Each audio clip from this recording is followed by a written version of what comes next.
Tak vás pekne vítam. Na tomto seminári som rád, že ste prišli, prijali túto účasť. Chcem povedať jednu dôležitú vec. Tento seminár nebude klasický, nebude nejaká prezentácia, nebude vám ukazovať, čo je na Filipínach nové alebo čo.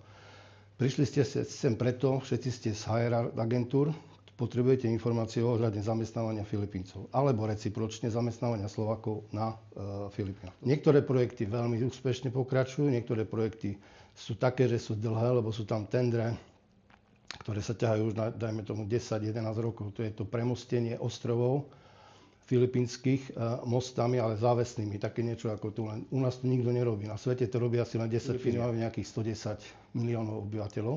Je tam obrovská prezamestnanosť. Preto si zamestnávateľia dovolia im dávať nízke mzdy. Vyslanectvo Slovenskej republiky už je tam otvorené od septembra.